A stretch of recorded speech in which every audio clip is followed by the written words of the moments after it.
¿Alguna vez se han preguntado qué piensan realmente los profesores sobre el sistema educativo en el que trabajan todos los días? No la versión oficial, ni lo que dicen las leyes, sino lo que viven puertas adentro de una sala de clases. Nosotros les preguntamos de todo, si la tecnología les ha ayudado o los ha perjudicado, si sienten que están preparados emocionalmente para el trabajo que hacen, si las decisiones que se toman en el Congreso realmente entienden lo que pasa en un colegio, y qué tan real es la presión por los resultados Simpson. También hablamos de algo que casi nadie pregunta, si después de tantos años todavía sienten esa vocación con la que empezaron. Estas son sus respuestas. Bueno, mi nombre es Jorge Vergara, tengo 41 años, actualmente egresado ya a punto de titularme de traductor profesional. Estoy diplomado en la enseñanza del idioma inglés. Soy consultor en gramática inglesa por el Instituto Bridge. Hola, buenos días. Mi nombre es Lorena Carvacho. Tengo 20 años de trabajo docente como profesora de inglés. ¿Ya? Me encanta mi profesión, la adoro y trato de transmitir eso a mis estudiantes. Mariela Sepúlveda Bravo, tengo 41 años, tengo 17 años de experiencia. Mi título de pregrado es profesora de Educación General Básica. Mi título es de la Universidad de la, Católica de la Santísima Concepción, del año 2009. Mi función actual es encargada de convivencia educativa desde el año 2019. ¿Cómo cree que la tecnología ha cambiado el paradigma de la educación? Y si se debería volver como a estos métodos tradicionales, por ejemplo, los libros físicos, la reducción de horas de pantalla, y tal como ocurrió en el caso de Noruega hace unos últimos años con el tema de la evaluación en PISA. A ver, mi apreciación es que hay que actualizarse de acuerdo a los tiempos. Considero que de repente yo trato, de hecho en mis clases utilizo tecnología, transmito información por data, eso, pero también utilizo los cuadernos paralelamente, de manera tal que me trato de asegurar que mis estudiantes tengan un registro escrito, ¿ya? Siento que ahí hay mayor aprendizaje donde transmite la información que yo les quiero entregar paralelamente con la otra. Por lo tanto, no es que se cierre una sola cosa o que uno se focalice en un solo instrumento. Siento que las redes sociales o las tecnologías, la misma IA, uno la puede utilizar de cierta manera, teniendo ciertos límites y teniendo claridad que no es el todo. Por lo menos esa es mi apreciación. Bueno, me gustaría comenzar esta respuesta diciendo de que yo soy de la vieja escuela del inglés. En los tiempos que yo empecé a estudiar inglés no había acceso a... Bueno, había acceso pero muy limitado. Estaba hablando de que había un internet de conexión por cable en 56 kilobytes. O sea, si tú buscabas una palabra, un término, se iba a demorar fácilmente 10 minutos en explicar todo lo que tú necesitabas. Y sí está el acceso al diccionario. Larousse, Collins, Cambridge, Oxford, y la experiencia de buscar un término, una palabra asociada, ¿ya? No estoy hablando de la gramática, ojo, no he entrado ahí todavía, estoy hablando solamente de la experiencia de buscar un término, de buscar una palabra, la experiencia de tener el research. Cuando tú abres un diccionario, inmediatamente ya estás buscando dentro de un pool. La experiencia de investigar dónde está la palabra, en qué página, ya te deja otras palabras dentro del skimming. ¿Qué pasa con la tecnología hoy en día? Imagina que yo te dijera, ¿te gusta la naranja? Y tú me dices sí. Y yo te dijera, me la como por ti, y después yo te digo qué sabor tiene. Ya. Entonces después tú cuentas esa experiencia. Yo no tengo nada en contra de los buscadores, ni los traductores, ni la IA. Pero para poder utilizar eso, se tiene que entender las bases primero, para poder hacer un prompting de forma correcta. Bueno, la tecnología claramente ha cambiado profundamente el paradigma educativo en general, porque no solamente para los profesores, sino que también en el fondo lo que se enfoca en los estudiantes. La educación antigua, que no había tanta tecnología, nosotros teníamos que acudir más a los libros, a las enciclopedias, a buscar información, y los niños también lo hacían. Ahora es impensado que para un niño para hacer una tarea no conocen lo que es una biblioteca, no saben lo que son los libros físicos, porque tienen la ventaja de tener todo a un clic. Es muy rápido, entonces ellos también están acostumbrados a esta rapidez y a esta instantaneidad de tener las cosas, que nosotros también la tenemos que enfocar a algo positivo para la educación. Entonces yo creo que con los estudiantes que nosotros tenemos hoy en día no la podemos sacar de completo, sino que tenemos que integrarla en nuestro nuevo modelo educativo, trabajar con lo que son las plataformas, interiorizarnos más acerca de las guías, para estar en el mismo nivel de ellos, porque en el fondo nosotros, por la edad que uno tiene, que en mis tiempos no estaban, ha quedado atrás. Entonces los niños saben mucho más de tecnología que los propios profesores. Esta idea. La crítica de la razón pura de Manuel Kant dice que las cosas no son buenas ni malas, depende del uso que tú le des. Yo, por ejemplo, estudio con IA, pero con el siguiente prompting, yo debato con la IA. Le digo, oye, quiero debatir acerca de este verbo. Entonces, yo defiendo mi idea con el verbo, defiendo mi traducción con lo que estoy haciendo, y lo defiendo hasta el punto de debatir con la IA. Entonces, ¿cuál es el objetivo? Que la IA, si va a defender lo que yo estoy diciendo, obviamente yo quiero saber hasta dónde puedo presionar. ¿Considera importante que las universidades realicen evaluaciones psicológicas y psiquiátricas en los primeros años para aquellos que deciden estudiar algún tipo de pedagogía, para así cerciorarse de que tienen candidatos aptos para realizar prácticas pedagógicas? Yo creo que es muy importante sí tener personas que sean capacitadas, porque trabajamos con niños. Si tienen algún tema psiquiátrico, obviamente sí deberían, pero yo creo que antes de las universidades también está la familia. Entonces, yo creo que por ahí parte algo más personal, pero sí las universidades se deberían cerciorar de sacar profesionales aptos para trabajar con niños. Los colegios, de hecho, a nosotros nos exige el papel de antecedentes para poder trabajar. No por un tema sino que si tienes algún problema con la justicia y todo, porque te vuelvo a repetir, estamos trabajando con menores de edad. O sea, totalmente, porque hoy en día además que es muy difícil complementar el trabajo. Uno, cuando yo estuve o estudiaba como docente al principio, mis años más previos, no me dieron a lo mejor las herramientas necesarias para trabajar con lo que se trabaja hoy día, que hay estudiantes con TDAH, con autismo, con otras cosas que uno en el camino las va aprendiendo, las va perfeccionando, pero nadie está preparado para eso. Por lo tanto, si les pueden dar a ustedes las mejores herramientas para prepararse para eso, yo creo que estoy totalmente de acuerdo. Sí, es importantísimo porque el trabajo del profesor en el aula es la extensión de lo que quiere cada padre y cada madre de su hijo. Entonces, muchas veces hay muchachos que la están pasando pésimamente mal en su casa y toman al profesor como una imagen paterna o la profesora como una imagen materna. Hay muchos estudiantes que quieren emular y parecerse a los profesores cuando le está yendo bien en las materias. Entonces, ¿qué pasa? Ahí puede haber infatuación. Puede haber infatuación en el aspecto de...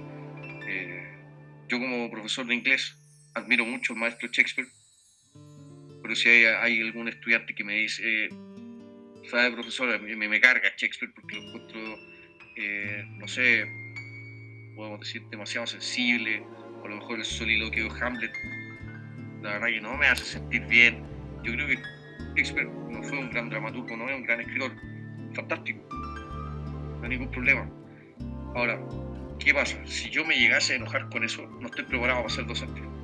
Entonces, si la universidad no se da cuenta que a lo mejor hay un tipo que viene con unas calificaciones fantásticas, pero a lo mejor tiene un resentimiento enorme en su corazón, va a generar profesionales tristes. Porque una persona con resentimiento y amargura sí repercute en la sala. repercute mucho. Hay profesores que no les gusta que le hagan preguntas, hay profesores que les carga que un estudiante demuestre que está entendiendo un poco más, ¿no es cierto? Entonces, no, si tú estás preparado para ser profe, tienes que tener ciertos estándares de excelencia, y eso no se aprende en la universidad. ¿Y cree también que debería haber más intervención, por ejemplo, de gente relacionada en el mundo de la educación, en la toma de decisiones legislativas importantes, por ejemplo? Es que yo, por supuesto que sí, porque siento que no saben mucho lo que es la práctica docente. Muchos colegios, incluso muchos ministros, diputados, senadores, uno que otro maneja un poco más, pero muchos creen o tienen la burbuja de lo que es un colegio particular pagado, con todos sus beneficios, con todas sus comodidades, pero no tienen clara la diferencia en un colegio municipal. Que hay unos que sí tienen, pero hay otros que no. Por ejemplo, en el mismo liceo, a mí me encanta trabajar, pero es muy helado, por ejemplo. Así que uno se enferme. ¿Ya? Entonces, la misma sala de profesores no tiene un recurso a lo mejor, y tampoco es bueno poner, no sé, vamos a poner aire acondicionado en toda la sala. Sí. Tú sales después al pasillo y te vas a enfermar igual. Entonces, ¿cómo generar ese recurso para que sea grato o agradable ir a trabajar? Yo creo que eso es una lucha que siempre los profesores hacemos, porque siempre las decisiones son tomadas detrás de un escritorio y muchas de esas veces tienen cero noción de lo que es estar en una sala con 40 niños. Entonces es súper fácil tomar una decisión, por ejemplo, que el tema de la inclusión, que hoy está muy de moda y que los colegios nos tiene bien como complicado, no es porque no queramos estar con la inclusión, es porque nadie ha trabajado en una sala con 40 niños habiendo 5 que son TEA y que están gritando todo el día, y que hay otros 40 que sí quieren estar y que sí quieren aprender. Entonces uno, claro, entiendes el tema de lo que es la inclusión, pero ¿en dónde queda el respeto y la inclusión para los otros niños que no tienen necesidad educativa? Y esa decisión, ¿quién la tomó? Alguien que claramente estaba en un escritorio, y sí, en el papel es súper lindo, pero llevarla a la práctica es dificilísimo. Que esté una persona a cargo, porque también está en la ley de que estos niños tienen que tener asistentes, en la práctica no existen. Entonces, estos niños muchas veces que gritan por su condición, que la culpa tampoco es de ellos. Y que las mamás también son cerradas en el tema de que no quieren entender de que el niño tiene una condición distinta. Es súper complicado porque a los profesores general básica no nos han hecho la inclusión o el curso de cómo tratar a estos tipos de niños. Claro. Entonces, y no tenemos una educadora diferencial todo el día con ellos, porque no es posible. Entonces, a veces las terapias que tienen que ser en tanto más encargadas de salud también se nos están cargando en la educación. Entonces, yo creo que todas esas decisiones que se han tomado y que se han hecho leyes claramente son tomadas por gente que nunca ha estado dentro de un aula. Por supuesto que sí. O sea, sin ir más lejos, por ejemplo, el Ministerio de Educación está exigiendo que ahora los profesores de inglés para los colegios tengan por lo menos un máster. Y cuando tú entras a la sala, los muchachos, con suerte, entienden la diferencia entre un adverbio y un adjetivo. Si tú me estás exigiendo a mí que sea un máster en inglés, es porque por lo menos tú tienes un PhD, ¿o no? Entonces no es moral exigirte lo que yo no soy capaz de hacer. Si yo no tengo idea de inglés y te pido a ti que tú hagas las clases, a lo sumo te tengo que pedir a ti que por favor me expliques lo que vas a hacer. Entonces yo no estoy en condiciones de exigirte absolutamente nada. Y ahí viene la ética. Entonces, ¿qué ocurre? Hay muchas personas que están decidiendo sobre áreas que no conocen. No, ¿cómo? O sea, ¿te imaginas si yo llegara, por ejemplo, un primero medio? Ya muchachos, hoy día vamos a analizar un ejemplo, solamente análisis sintáctico de 7 oraciones del presente perfecto continuo. Y un estudiante me dijera, profe, ¿y usted se sabe el presente perfecto continuo? Y yo le dijera, no. No puedo. ¿De qué estamos hablando? No puedo. Entonces, ¿qué ocurre? Sí, siento que hay, por ejemplo, establecimientos educacionales, que me reservo el nombre, en los cuales hay personas, por ejemplo, que deciden sobre clases, el currículum de las clases de inglés, y tú te das cuenta que ellos o ellas no hablan inglés. Entonces, si tú tienes la experiencia más aún certificada profesionalmente y tú das consejos por los cuales los estudiantes podrían aprender de forma más sólida, más respaldada, el Ministerio de Educación está exigiendo, la verdad, por lo menos, el departamento que se puso de acuerdo en exigir un máster, ¿no es cierto? Me imagino que todos ellos que exigieron el máster, como te dije anteriormente, están en un PhD de algo. Y si no es así, pasa lo que tú dices. ¿Por qué yo voy a tener que estar recibiendo? ¿Puedo recibir consejos de alguien que no sabe? Sí puedo. Hay diálogo. Pero ponte tú que tú y yo estamos haciendo clases en un establecimiento y desde la rectoría nos llaman para cuestionarnos las clases de inglés. ¿Quién? Este caballero que está acá. Perfecto. Disculpe, ¿usted tiene IELTS, C1, C2? ¿Cuál es su nivel? No, yo no hablo inglés. Pero usted está haciendo mal. Entonces eso genera, obviamente, eso es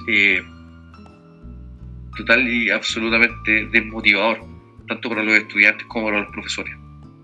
Además, incluso más, las mismas, de repente, reglamentos o ley que se hacen, de repente las hacen muy superficial porque no saben en profundidad lo que es vivir eso. O las mismas otras personas, de repente ni siquiera los ministros, ni siquiera los más grandes, las mismas personas que no conocen el trabajo docente que dicen, los profesores, no sé, tienen 2 meses, 3 meses de vacaciones y se quejan o pasan en paro.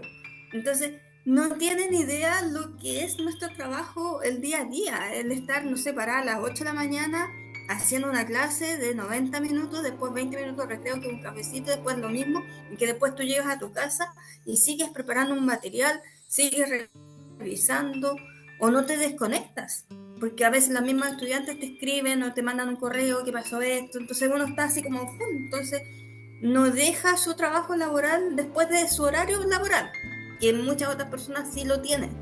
Entonces ahí se contradice un poquito, y en ese sentido también es necesariamente que alguien desde adentro haga un proyecto que sea adecuado.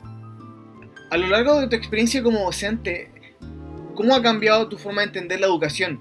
¿Sientes que la vocación pedagógica también ha evolucionado? Y si es así, ¿de qué manera? No me atrevo a decir evolucionado, pero sí me atrevo a decir que ha cambiado mucho, ha cambiado drásticamente. Podemos separar dentro de la forma pedagógica y andragógica. Yo también le he hecho clases a muchos estudiantes adultos, le he hecho clases a estos niños también. En la parte pedagógica específicamente ha cambiado mucho la parte conductual, que también afecta. O sea, uno no debería, pero se hace, pero no debería uno en la sala estar diciendo, oye, siéntense bien, chicos, no tienen basura al piso. Entonces, de repente uno empieza a corregir cosas que ya deberían venir aprendidas de la casa. Que también uno con un corazón muy benevolente ayuda en eso. Por eso ha cambiado mucho. En mis tiempos era distinto. O sea, si yo entraba con los zapatos mal lustrados a la sala, me echaban de la sala. Si el nudo de la corbata hacía que la corbata pasara más abajo y le veía el cinturón, no me dejaba entrar a la sala. El pelo corto, las uñas limpias. Eso, aunque no pareciera, es importantísimo. Porque lo que yo estoy generando en la sala con los niños es una educación íntegra, completa. O sea, ¿de qué me sirve a mí que sepas mucho inglés si no tienes presencia, si no tienes educación? Porque en la educación, si bien es cierto, nosotros como docentes estamos preocupados de que se entiendan muchas cosas referente al mundo de las letras, pero también es importante la habilidad de blandas que nosotros cooperamos con ellas, pero no las enseñamos del todo, porque viene de parte de la educación. Tengo que evolucionar obligadamente porque los tiempos son distintos. Hay cosas que uno va manteniendo. En inglés no es tanto, pero sí, por ejemplo, estar actualizado. Por lo menos yo siento que mi asignatura me permite saber de distintas ramas o de distintas cosas que se pueden conversar dentro de la sala de clase. Eso me entretiene y es válido. Y trato de estar como al día de lo que le gusta a mis estudiantes, porque trato de contextualizar, no sé, una oración o algo, decir, en lo que están ellas, no sé, ponen música, o si van a hacer, no sé, hace unos años atrás con tu hermana lo hicimos, que tenían que cantar una canción, exponer del cantante, entonces uno tiene que ir de una u otra manera actualizando con eso, y no estar con cosas que a lo mejor hacía hace 20 años cuando recién empecé a trabajar, porque me desactualizan. Y Sí, eso pues, a los estudiantes los aburre. Así sí, como otra vez lo mismo, claro. es verdad, en realidad yo me acuerdo cuando tuve clase con ustedes hace mucho años atrás. También pues usted nos llevó una canción de impresa de Bruno Mars. Entonces a mí esa canción, yo cada vez que la escucho es como que me viene a la mente esa clase. Porque es muy entretenido aprender inglés de esa manera. Y para una persona que no le llama mucho la atención, es una manera muy buena como de acercarse como a aprender inglés. Por ejemplo, no sé, videojuegos, em, cantantes, incluso películas, actores, ayuda bastante. Sí, o sea, cómo ha cambiado la forma de entender la educación con lo primero que te decía, o sea, uno también tiene que ir modificando de que ya la educación no es la misma de antes, que los niños que nosotros estamos educando ya no son los mismos de antes y que sus intereses tampoco lo son. Antiguamente los niños nosotros estábamos acostumbrados en sí en general a que el niño siguiera ciertas instrucciones, siguiera ciertas normas sin cuestionarlas. Hoy en día tenemos niños muy cuestionadores y que no solamente siguen las... ¿Por qué? Porque tienen todo este acceso al conocimiento en el fondo, que ellos pueden llegar por sí solos. Claro.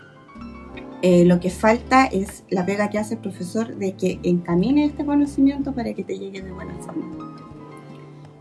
En cuanto a la vocación, yo creo que muchos no han estudiado por vocación y es por eso que siempre la educación cada vez va en la baja.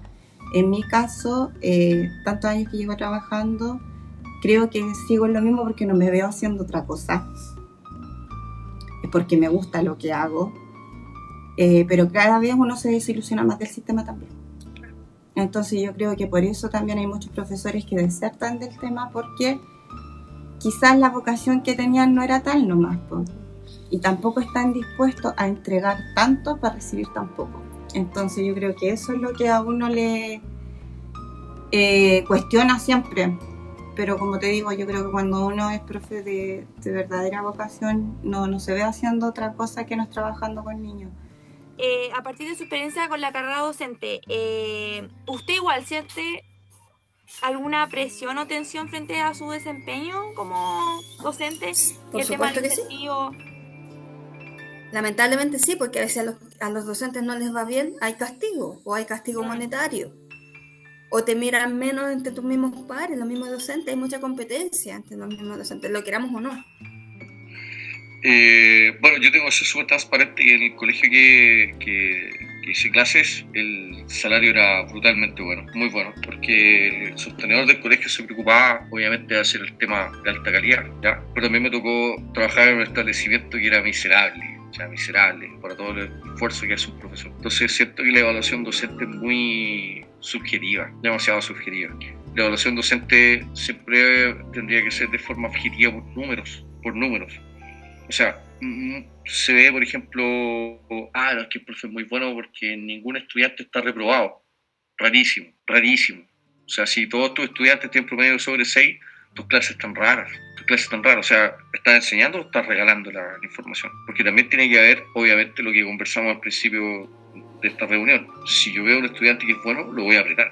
No le voy a dar los espacios para que se relaje. O sea, la rigidez, obviamente, ni más de lo que puede, ni menos de lo que debe. ¿Te fijas? Entonces, de repente, las evaluaciones docentes son muy volátiles, demasiado volátiles, muy volátiles. Yo creo que la evaluación docente se va a ver con el aprendizaje del estudiante, que no siempre se va a ver 100% reflejado por las notas. Si tú vas, por ejemplo, a la universidad y estudias ingeniería industrial, yo llegué al segundo año de ingeniería industrial y en álgebra, que se sacaban 4, era Dios, pues, es decir, tú podías estar encerrado todo el fin de semana haciendo ejercicio y trabajo y fórmula y corolario y todo lo que quieras. Llegaba a la prueba y era una brutalidad, compadre. Y el que más sabía sacaba un 4-3, 4-5. ¿Te fijas? Entonces, esos profes que apretaban de ese nivel tenían una evaluación docente fantástica, porque te prepara con la realidad, no te prepara con lo que dijiste tú. Ya saliste de cuarto. No, yo, por ejemplo, si tú estás en la universidad, ¿cómo te voy a decir, oye, escribe, toma apuntes? No, ese es tema tuyo. Si tú crees que tienes la capacidad para guardar toda la información de memoria, ahí ve tú. ¿Sí? Ahí ve tú. O sea, también tenemos que darle el espacio al estudiante para que se haga cargo de lo que él está haciendo. ¿Te fijas? Y ahí está la evaluación docente real. No solamente lo que dicen los estudiantes, no solamente lo que... no el portafolio, o quizás el portafolio, la prueba de conocimiento. Claro, no. Está en cómo tú entregas lo que dijiste que querías entregar. ¿Cómo lo haces? Mira, yo siempre he estado de acuerdo que los profes nos teníamos que evaluar. En un principio, cuando recién salió la evaluación docente, yo estaba recién partiendo en el tema de los colegios, había entrado recién a trabajar y se encontraba muy injusto que uno solamente por ser nueva, por haber salido recién de la U, tu sueldo fuera muy bajo comparado con otros profesores que en realidad uno veía que no hacían mucho, que no eran mucho aporte porque ya estaban muy viejitos y que ganaban mucho. Claro. Entonces tú no veías equitativo el trabajo con los sueldos. Entonces sí tenía que haber alguna forma de que a los profes que recién estuvieran entrando tuvieran más igualdad en cuanto a las platas con los profes que llevaban más años. Y eso se daba porque los bienes que se les pagaba a los profesores era mucha la plata. Entonces el profe obviamente ganaba más por tener más tiempo en el sistema. Luego esta evaluación, que siempre se alegó que era una doble evaluación, que era muy tediosa, te indicaba, pero sabéis que yo creo que era unas pocas de las profesoras que se estaba de acuerdo como era en un principio, que constaba de entregar tu portafolio, de entregar unas ciertas reflexiones, de explicar cómo era tu curso con el que tú fueras evaluado y de la clase grabada. Yo creo que todos esos puntos o módulos de la evaluación sí son acordes porque aunque todos dicen que la clase grabada obviamente es preparada, obviamente es un guión que tú estás siguiendo, porque no es lo que muchos profesores hacen a diario, algo te indicaba de cómo uno hacía las clases. Ya cuando se le fue agregando el tema del que también es bueno, pero que tú tampoco sabes hasta cuándo te van a evaluar. Es lo que yo conversaba hace un rato, el tema de la misma evaluación no es una evaluación de conocimiento que tú le tengas que entregar a los niños que tú le haces clases. Es una evaluación mucho más arriba de lo que tú debes saber. Entonces de repente en eso y en los tiempos también, que no te dan tiempo para poder preparar una evaluación como uno quisiera. Porque con 44 horas de clases, o sea, no, el tiempo que uno tiene que entregar es sí o sí de tu tiempo familiar, de tu fin de semana, que tú tienes que entregar a hacer esta evaluación. Y yo creo que eso es lo que tienen muchos profesores decepcionados, porque tampoco muchas veces registra lo que verdaderamente son los profesores. Yo no sé si hay a lo mejor darle más autonomía a lo que el equipo directivo, que muchas veces también, o sea, si te llevas mal tampoco va a ser muy acorde, pero yo en el caso de que he visto profesores en el colegio donde yo trabajo, que son sequísimos, muy buenos, y su evaluación tampoco coincide lo que son. Y profesores que están muy bien evaluados y que tú los miras y entonces, ¿de dónde salió esa evaluación? Entonces eso es lo que a uno de repente lo lleva a cuestionarse. Pero de que sí tiene que haber alguna forma de evaluarse, yo creo que sí. Y la evaluación docente, por ejemplo, yo lo veo así. Evaluación docente. A mí, si me van a evaluar mis clases, voy a esperar que lo haga alguien que sea profesor de inglés y que lleve por lo menos 40 años más que yo haciendo clases. Por lo menos. Pero si me va a evaluar alguien que dice, no, yo hago evaluación docente, perfecto, ¿cuántos años de inglés ¿Usted tiene alguna tesis? ¿Participa de algún proyecto? ¿Ha hecho algo significativo en el idioma? Entonces, ¿cómo carajo lo va a evaluar? Y esas son las irregularidades que yo sí le entiendo a los estudiantes, ¿cierto? Sí, porque al final, al cabo, todos están compitiendo por que le suban el sueldo y por quedar entre los Por el que sea mejor o el que gane más plata, claro. Tiene mucho sentido. Profe, en su caso, porque nosotros no tenemos como pedagogía en inglés CIMSE, pero ¿ha visto como en cuanto a sus colegas cierta presión por mejorar los resultados de sus estudiantes? Siempre. Pero yo trato de ayudar en lo que yo pueda, por ejemplo, a ti te consta. Comprensión lectora, siempre las pruebas. Sí. Habilidades, localizar información. En ese contexto, por lo menos para mí, más ligado al lenguaje que matemática. En matemática, ¿qué estrategia yo ocupo? Que ustedes aprendan fórmulas. Y sin darse cuenta están aprendiendo un formato que es estructurado. Cuando vemos gramática, a lo mejor no se ve tanto hoy en día, pero tratamos de verlo igual. Le enseño en ese contexto y al final empiezan a manejar información que va relacionada. Ahora, sí considero que debiese ser, o sea, ojalá todos los colegios, porque los colegios particulares lo hacen que los chiquillos, los estudiantes se certifiquen. A mí me encantaría que logremos eso como a nivel municipal, como estandarizado. O por último, que los de básica puedan dar ¿cómo se llama? Hay una que es de flyers, o el KET, pero que se pueda dar un recurso para que se puedan perfeccionar. A lo mejor no todos, los que quieran, los que uno vea que tengan más matices para eso, se proyecten más, pero siento que es necesario. Por mejorar los resultados de sus estudiantes en pruebas estandarizadas como el CIMSE, y de dónde cree que proviene esa presión y cómo ha influido en su práctica docente. Yo creo que esa presión siempre ha estado. Desde que uno entra a un colegio siempre está la presión porque los resultados de tus alumnos funcionen. Yo de hecho, imagínate, hace 17 años atrás cuando entré a trabajar, entré primero básico y a mí lo primero que me dijo la directora es que hasta las piedras leen. Entonces yo tenía esa presión de que los niños tenían que leer para yo poder quedarme. Entonces en sí, o por las pruebas o por los avances de los niños, los profesores siempre tenemos esa presión de que tenemos que mejorarlo. Ahora con el tema de las pruebas del CIMSE, sigue el mismo, porque al final en los colegios los que tienen la presión son los profesores de cuarto básico. ¿Por qué? Porque ellos rinden el CIMSE. Y el CIMSE en sí no es solamente para ver cómo van los niños, tiene muchos beneficios atrás, tanto económicos para los profesores, entonces obviamente uno se siente presionado por eso. Así que sí, totalmente. 5. Sí, si no me equivoco, equivoco, un proyecto, si no me equivoco, los está haciendo un proyecto, tiene un proyecto lo con tienen, pero como el único municipal que ya, hasta el momento conozco que tiene eso. que ha logrado hacer eso, claro.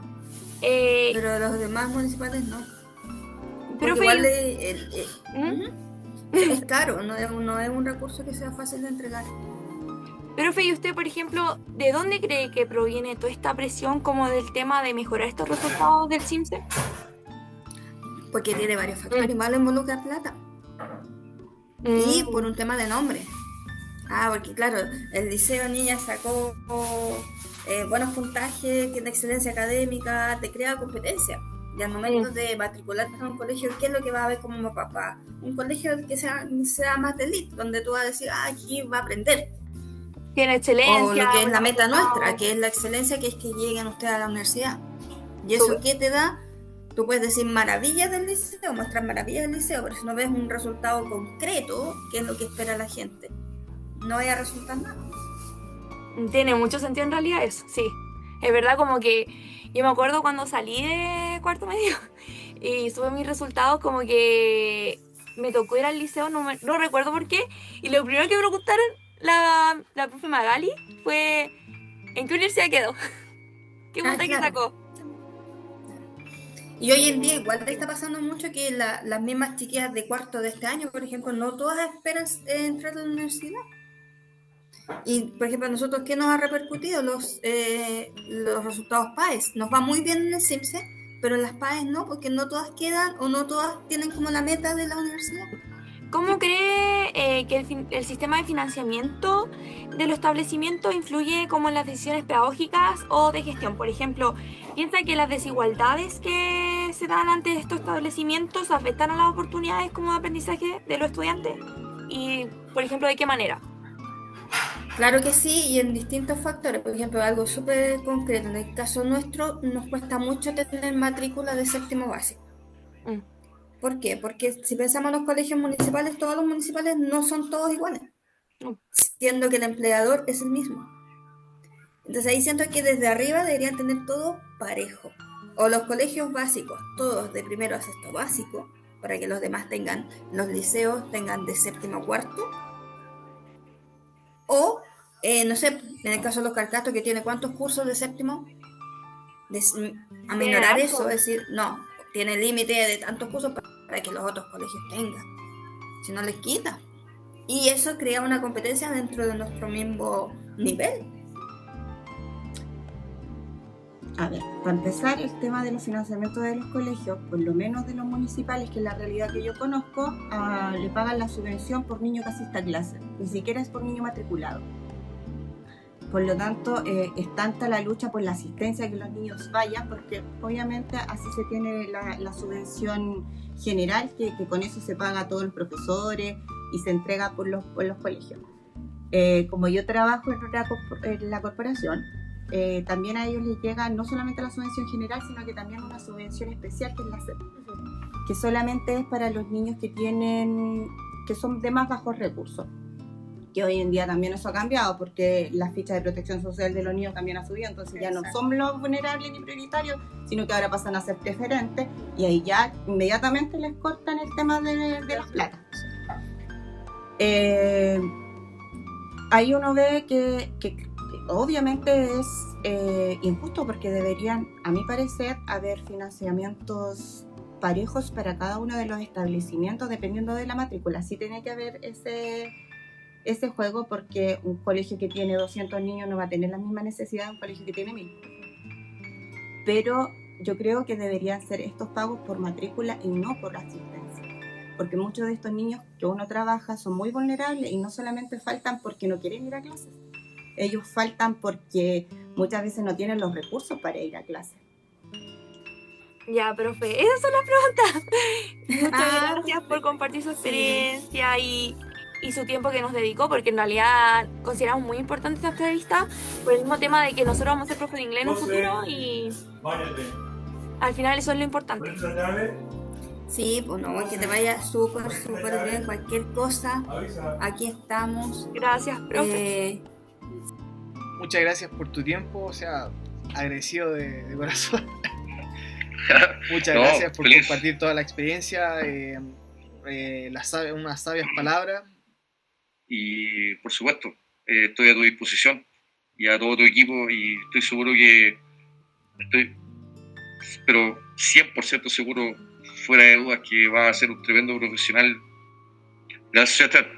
Espero que en un futuro podamos hacer algún proyecto de investigación, que estoy abierto a que lo podamos realizar, porque tú estás en el mundo de la docencia y yo estoy en el mundo de la traducción, y podemos llegar a puerto en algo muy bello.